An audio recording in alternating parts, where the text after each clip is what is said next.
ಇತ್ತೀಚೆಗಷ್ಟೇ ಕಾಲೇಜಿನ ಹಾಸ್ಟೆಲ್ನ ಒಳಭಾಗದಲ್ಲಿ ಮಹಿಳೆಯರ ಒಳ ಉಡುಪನ್ನು ಧರಿಸಿ ವಿಕೃತವಾಗಿ ಆನಂದವನ್ನು ಅನುಭವಿಸ್ತಿದ್ದ ಒಬ್ಬ ವ್ಯಕ್ತಿಯ ಬಂಧನವಾಗಿದೆ. ಅಂಥ ವ್ಯಕ್ತಿಯ ಮನಸ್ಥಿತಿಯ ಬಗ್ಗೆ ಡಾಕ್ಟರ್ ಶಶಿಧರ್ ಬೀಳಗಿ ಅವರು ಮಾತನಾಡ್ತಾ ಇದ್ರು.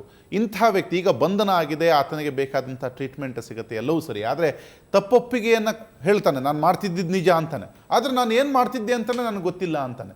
ಹೀಗಾಗ್ಲಿಕ್ಕೆ ಸಾಧ್ಯ ಇದೆಯಾ? ತನಗೆ ಅರಿವಿಲ್ಲದೆ ಇಷ್ಟು ಕೃತ್ಯವನ್ನು ಅಷ್ಟು ಜನರ ತಪ್ಪಿಸಿಕೊಂಡು ಹೋಗಿ ಕಳೆದ 6-7 ತಿಂಗಳಿಂದ ನಡೆಸ್ಕೊಂಡು ಬರೋಕ್ಕೆ ಸಾಧ್ಯ ಇದೆಯಾ? ಆ ಪ್ರಶ್ನೆಗೆ ಆನ್ಸರು ಇರಬಹುದೇನೋ, ಬಟ್ ಇನ್ಸಿಡೆಂಟಲ್ಲಿ ಆ ಟಿಪಿಕಲ್ ಇನ್ಸಿಡೆಂಟ್ ಮಾಡಲಿಕ್ಕೆ ಅವನ ಹತ್ರ ಹಿಸ್ಟ್ರಿ ತೊಗೊಂಡು ಮಾತಾಡಬೇಕಾಗತ್ತೆ. ಬಟ್ ಯೂಶ್ವಲಿ ಹಾಗೇನು ಇರಲಿಕ್ಕಿಲ್ಲ. ಅವ್ನು ತಪ್ಪಿಸ್ಕೊಳಕ್ಕೆ ಹೇಳ್ತಿರ್ಬೋದು, ಜಡ್ಜ್ ಮಾಡ್ಲಿಕ್ಕೆ ನಾನೇನಲ್ಲ, ಇಲ್ಲಿ ಮಾತಾಡಿದ ಮೇಲೆ ಗೊತ್ತಾಗ್ಬೋದು. ಬಟ್ ಈ ಐಸೋಲೇಟೆಡ್ ಇನ್ಸಿಡೆಂಟ್ ನೋಡೋಕ್ಕಿಂತ ನಾವು ಏನು ಮಾಡಬೇಕಾಗತ್ತಂದರೆ, ಈ ಅಬ್ನಾರ್ಮಲ್ ಅಸಹಜವಾದ ಒಂದು ಲೈಂಗಿಕ ಆಸಕ್ತಿ ಆಗಿರ್ಬೋದು, ಅಥವಾ ಒಂದು ಆ್ಯಕ್ಷನ್ಸ್ ಏನು ಮಾಡಿಕೊಂಡು ಜೀವನವನ್ನು ಸಾಗಿಸ್ತಿದಾರಲ್ಲ, ಅಂಥವ್ರು ಬೇರೆ ಬೇರೆ ಥರದ ಇರುತ್ತೆ. ಈಗ ನಮಗಿದೊಂದು ವಿಡಿಯೋ ರೆಕಾರ್ಡಿಂಗಲ್ಲಿ ಇದು ಟ್ರಾನ್ಸ್ವೆಸ್ಟಿಕ್ ಫಿಟಿಶಿಸಮ್ ಅಂತ ಹೇಳ್ತೀವಿ. ಅಪೋಸಿಟ್ ಜೆಂಡರ್ನ ಬಟ್ಟೆಗಳನ್ನ ಹಾಕ್ಕೊಂಡು ಅದರಲ್ಲಿ ಅವನು ತನ್ನೊಂದು ಉತ್ತೇಜನವನ್ನು ಪಡ್ಕೊಳ್ತಾ ಇರೋದು. ಇದೇ ರೀತಿ ಕೆಲವರು ಜನ ಈಗ ತನ್ನ ಸರ್ ಹೇಳ್ತಾ ಇದ್ರು, ಒಂದು ಎಕ್ಸಿಬಿಷನ್ಸ್ ಅಂತ, ತನ್ನ ಗುಪ್ತಾಂಗಗಳನ್ನು ಪ್ರದರ್ಶನ ಮಾಡೋದ್ರ ಮೂಲಕ ಅಥವಾ ಇನ್ನೊಬ್ಬರನ್ನ ಟಚ್ ಮಾಡೋದ್ರ ಮೂಲಕ ಬಸ್ಸಲ್ಲಿ.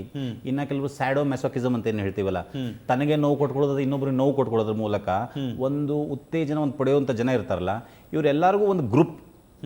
ಈ ಪ್ಯಾರಾಫಿಲಿಯಾ ಗ್ರೂಪು ಕನ್ಸಲ್ಟೇಷನ್ಗೆ ಒಂದು ಮನೋವೈದ್ಯರ ಹತ್ರ ಡೈರೆಕ್ಟಾಗಿ ಬರೋದು ತುಂಬ ಕಡಿಮೆ.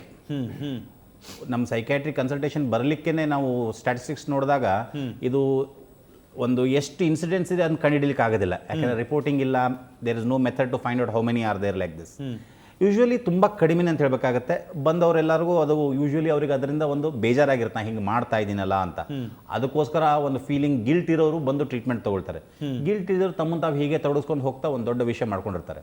ಸೊ ಇದು ಮೇನ್ ನಾವಿಲ್ಲಿ ಕನ್ಸರ್ನ್ ಮಾಡ್ಕೋಬೇಕಾಗಿರೋದು, ಯಾವಾಗ ನಮಗೆ ಫ್ಯಾಮಿಲಿ ಮೆಂಬರ್ಸ್ಗೆ ಅಥವಾ ಫ್ರೆಂಡ್ಸ್ಗೆ ಸುತ್ತಮುತ್ತ ಇರೋರಿಗೆ ಒಂದು ಗೊತ್ತಾಗುತ್ತಲ್ಲ, ಒಂದು ಹೋಗಿ ಒಂದು ಸೈಕ್ಯಾಟ್ರಿಕ್ ಒಪಿನಿಯನ್, ಒಂದು ಮನೋವೈದ್ಯರ ಒಂದು ಒಪಿನಿಯನ್ ಪಡೆಯೋದಬೇಕು.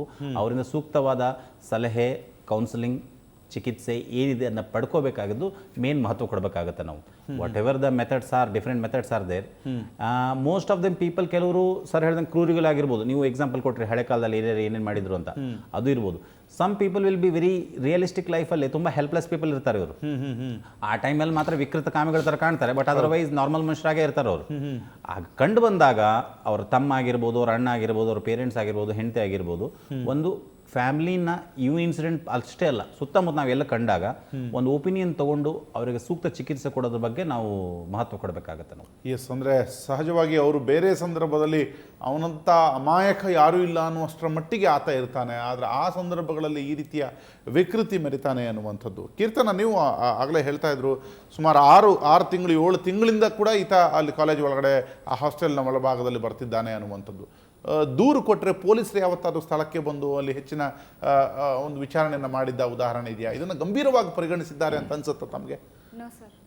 ಗಂಭೀರವಾಗಿ ಪರಿಗಣಿಸಿಲ್ಲ ಕಾಲೇಜ್ ಅವರಾಗಲಿ ಅಥವಾ ಪೊಲೀಸರಾಗಲಿ? ಕಾಲೇಜಲ್ಲಿ ಕಾಲೇಜ್ ಅವರು ಮಾಡಿದ್ದಾರೆ, ಪೊಲೀಸರು ಗಂಭೀರವಾಗಿ ಪ್ರಕರಣ ತೆಗೆದುಕೊಂಡಿಲ್ವಾ? ಏನು ಮಹಾರಾಷ್ಟ್ರಿ ಪೊಲೀಸರವರು ಅಲ್ಲಿ ಬಂದಿದ್ದಾರಾ? ಪೊಲೀಸ್ ಅವ್ರು ಬಂದಿರೋ ವಿಚಾರ ನಮಗೆ ಗೊತ್ತಿಲ್ಲ, ಆದ್ರೆ ನಾವು ಕಮಿಷನರ್ ವರ್ಗೂ ಹೋಗಿದ್ವಿ ಈ ವಿಷಯ. ಸೊ ಅವ್ರು ಆಕ್ಷನ್ ತಗೊಂಡಿದ್ದಾರೆ ಅಂತ ಹೇಳಿದ್ದಾರೆ. ಸೊ ಅವ್ರ ಕೈಲಿ ಆಗಿಲ್ಲ ಅನ್ಸುತ್ತೆ, ಆಗಿಲ್ಲ ಅವ್ನ್ ಸಿಗಾಕೊಂಡಿಲ್ಲ ಅನ್ಸುತ್ತೆ. ಸೈಕೋ ಸುಮಾರು ಪ್ರಯತ್ನ ಮಾಡಿದ್ದಾರೆ. ಈ ವಿಚಾರವನ್ನ ಸೀರಿಯಸ್ ಆಗಿ ತೆಗೆದುಕೊಂಡಿಲ್ಲ ಪೊಲೀಸರು ಅನ್ನುವಂಥದ್ದು ಹೇಳಬೇಕಾಗತ್ತಾ?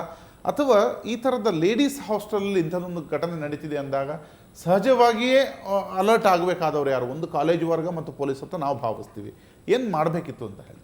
ಅಲ್ಲ, ಇದು ಪೊಲೀಸರಿಗೆ ಈ CCTV ಫುಟೇಜ್ ಎಲ್ಲ ಕೊಟ್ಟು ಮಾಡಿದರೆ, ಪೊಲೀಸರು ಮಾಡಿಲ್ಲ ಅಂದರೆ ಅದು ನಿರ್ಲಕ್ಷ್ಯನೇ. ಕಾಲೇಜ್ನವ್ರು ಇದನ್ನು ಕೊಟ್ಟಿದ್ದಾರೆ ಅನ್ನೋದು ಭಾಳ ಮುಖ್ಯ. ಸುಮ್ಮನೆ ಹೇಳಿರ್ತಾರೆ, ಯಾರೋ ಬಂದು ಓಡಾಡ್ತಾ ಇದ್ದಾನೆ, ಬರ್ತಾ ಇದ್ದಾರೆ, ಪರಿಸ್ಥಿತಿ ಅಂದ್ರೆ ಆ ಕೃತ್ಯದ ವಿಕೃತಿ ಅವರಿಗೆ ಅರ್ಥ ಆಗ್ಲಿಕ್ಕಿಲ್ಲ, ಯಾರೋ ಬರ್ತಾನೆ ನೋಡೋಣ ಮಾಡೋಣ ಅಂತ ಇರ್ತಾರೆ.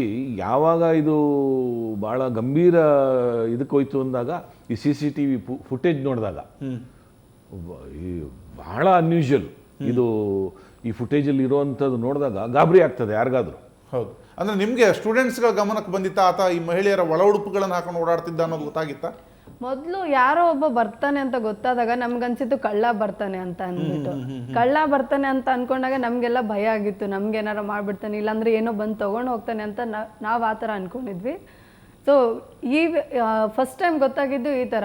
ಅಂದ್ರೆ ನಿಮ್ಗೆ ಈ ಫುಟೇಜ್ ನೋಡಿದ ಮೇಲೆ ಆತ ಈ ತರ ಡ್ರೆಸ್ ಎಲ್ಲ ಹಾಕೊಂಡು ಕಳ್ಳ ಓಡಾಡ್ತಿದ್ದಾನೆ ಬರ್ತಾನೆ ಅಂತ ಅನ್ಕೊಂಡಿದ್ವಿ ನಾವು. ಎಸ್, ಅಂದ್ರೆ ಇಲ್ಲಿ ಪರಿಸ್ಥಿತಿಯ ಒಂದು ಈ ವಿಲಕ್ಷಣತೆಯನ್ನ ಆಡಳಿತ ಮಂಡಳಿ ಕೂಡ ಪೊಲೀಸರಿಗೆ ವಿವರಿಸ್ಲಿಕ್ಕೆ ಸಾಧ್ಯ ಆಗಿರ್ಲಿಲ್ವೇನೋ. ಆದರೆ ಈ ಫುಟೇಜ್ಗಳನ್ನು ಮೊದಲೇ ಕೊಟ್ಟಿದ್ರೆ ಆತನನ್ನು ಹಿಡಿಬಹುದಿತ್ತೇನೋ. ಸರಿ, ಹಿಡಿದಾಯಿತು, ಇಂಥವರಿಂದ ಈಗ ಮುಂದೇನು ಮಾಡ್ತಾರೆ, ಏನು ಕ್ರಮ ಕೈಗೊಳ್ತಾರೆ, ನಿಮ್ಮ ಪ್ರದೇಶಗಳಲ್ಲಿಯೂ ಇಂಥದ ಸಮಸ್ಯೆ ಇದ್ದರೆ ಏನು ಮಾಡಬೇಕು?